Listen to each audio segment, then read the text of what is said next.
Growing up in south central Michigan, a career path for young Jake Clark was apparent before he ever set foot in a school. I can remember we were going across the field with a corn planter, and he was only 3 or 4 years old, and he asked me when I was going to put the marker down, and they actually mentioned that one of my chain drives wasn't working. We've known Jake was going to be a farmer since he was old enough to start disassembling tape recorders and VCRs and toasters and whatnot, which was pretty young. Fortunately, he learned to put them back together a few years later. Today, Jake is the driving force behind the future of Clark Farms. In the family for 175 years, the operation covers more than 10,000 acres, growing corn and soybeans near Lansing, Michigan. Last year, they planted 9,600 acres in just 14 days. Jake is the sixth-generation Clark to farm here. And while he's in charge of most of the farming, the work is still a team effort. We've got a closeness around here that it's nice to have, and we get along wonderfully. You know, we make great decisions together. We have our little picks, but no blowouts, which is nice. You know, it's definitely not American chopper style around here. So, at the ripe old age of 32, Jake Clark has a lot riding on his shoulders. I think it's hard for a lot of the guys to accept that, because many of the men that work for us watched him grow up. But he did it amazingly, you know, and one of the things I think that allowed him that success was that he leads through action. With a full-time staff of 10, Jake is working to modernize the farm. They just finished adding more on-site storage and a new drive-over grain pit. Dumping next year's harvest should be 75% faster. Clark Farms now does its own soil testing. In adding the soil testing, you know, in-house is nice, so we can take a lot of our yield maps and overlay, so we'll be able to do a lot more variables. Jake has added GPS, yield monitors, and touchscreens to the big equipment.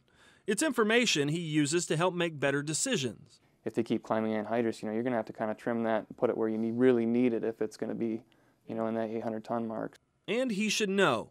Clark Farms used enough anhydrous, it's now a dealer, delivering it to other farmers around the area. Coupled with the anhydrous work is a propane delivery business. It's a model the Clarks are using to diversify the operation. And I feel my role as I've gotten older was I've taken a family farm into the modern era and into a larger farm, and encompassing more than just crops. You know, we soil test, we sell seed, we plow snow. Custom spreading, fertilizer, lime. Commercial mowing.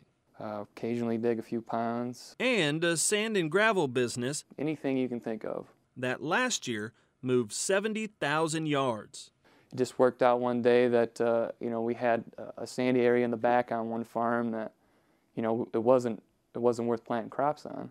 And one of our core guys, he said, you know, I need a little sand for my driveway.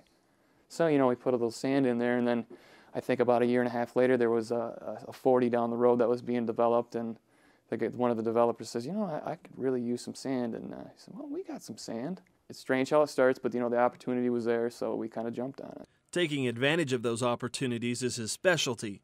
Adding new businesses allows the Clarks to diversify their financial risk and keep employees working and busy year-round.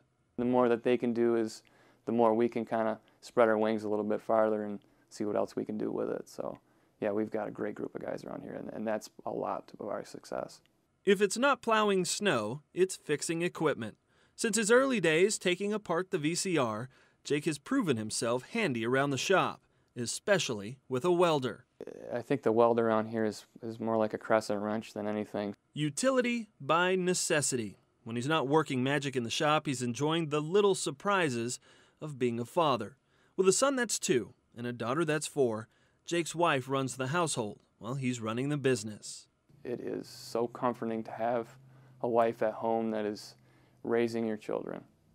And, you know, it's extremely comforting when you've been gone for a long time. And it kind of... Yeah. He's a man of few words, and that might be because my father and I are both men of many. One of the things my dad always told me, and I've tried to pass my kids, is it's not whether you get rich or not, if you love what you do, and if it's good for your family.